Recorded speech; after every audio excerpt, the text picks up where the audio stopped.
الرحمن علم القرآن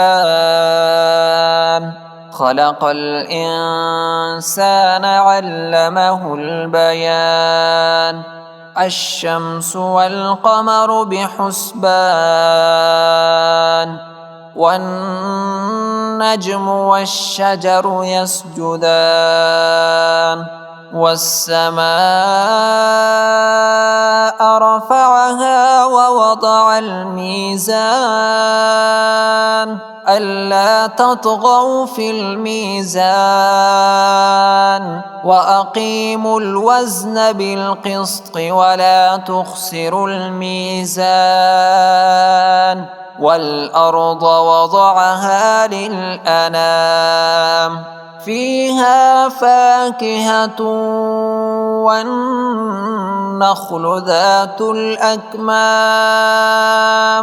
والحب ذو العصف والريحان فبأي آلاء ربكما تكذبان خلق الإنسان من صلصال كالفخار وخلق الجان من مارج من نار فبأي آلاء ربكما تكذبان رب المشرقين ورب المغربين فبأي آلاء ربكما تكذبان مرج البحرين يلتقيان بينهما برزخ لا يبغيان فبأي آلاء ربكما تكذبان يخرج منهما اللؤلؤ والمرجان فبأي آلاء ربكما تكذبان وله الجوار المنشآت في البحر كالأعلام فبأي آلاء ربكما تكذبان كل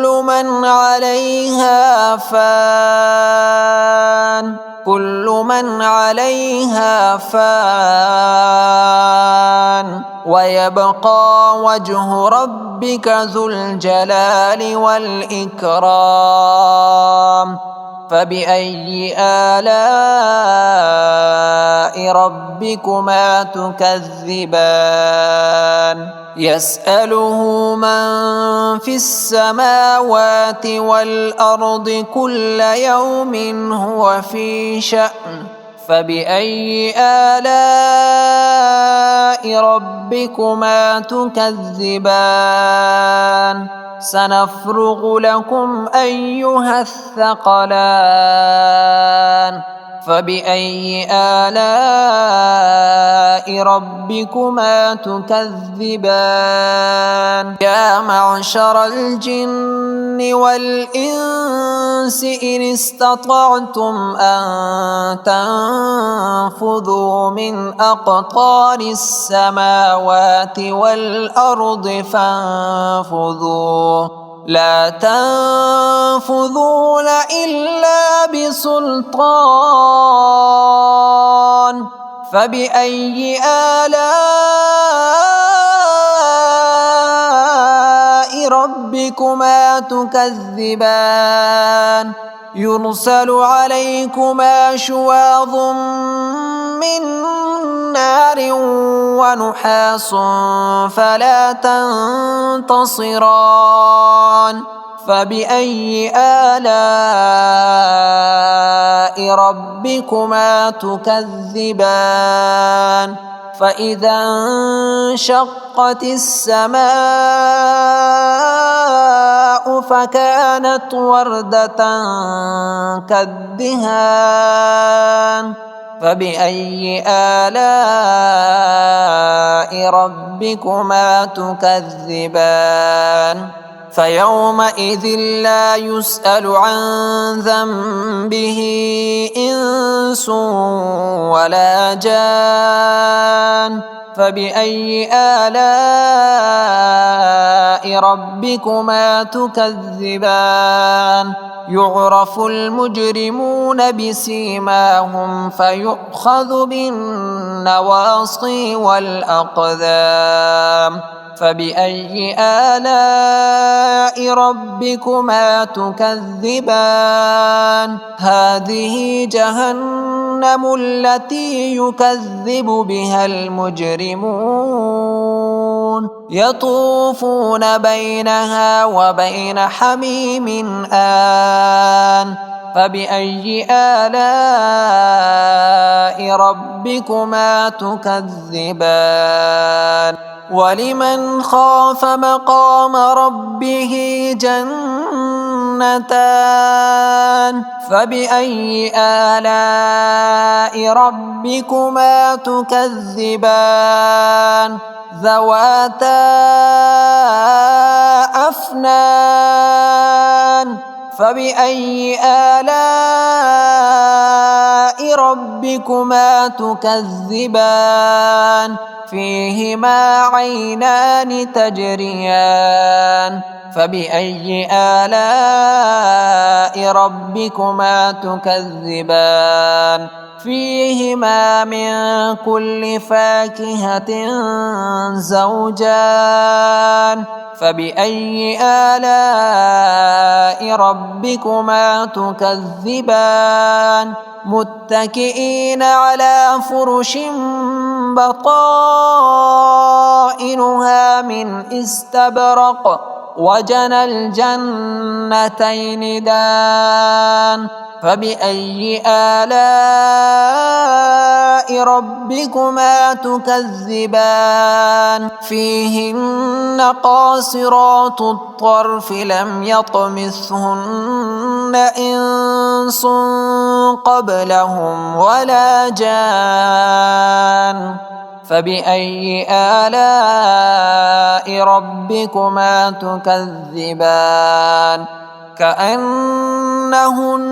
الياقوت والمرجان فبأي آلاء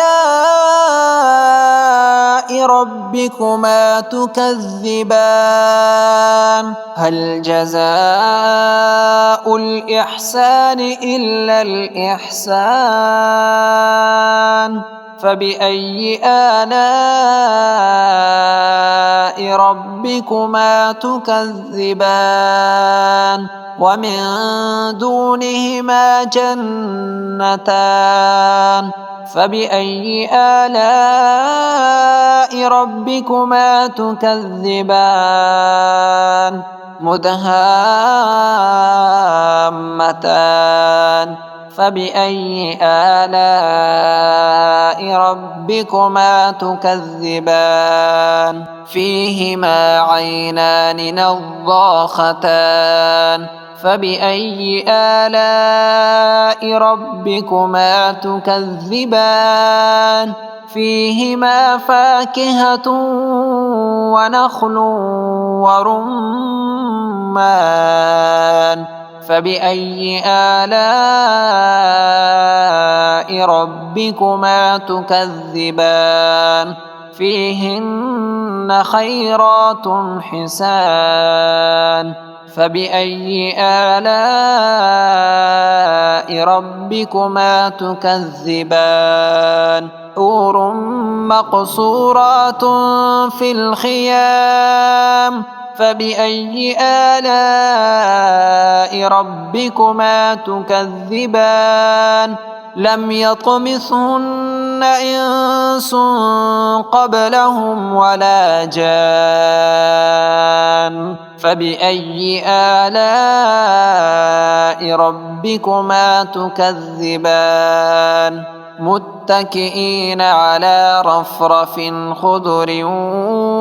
وعبقري حسان فبأي آلاء آلاء ربكما تكذبان تبارك اسم ربك ذي الجلال والإكرام.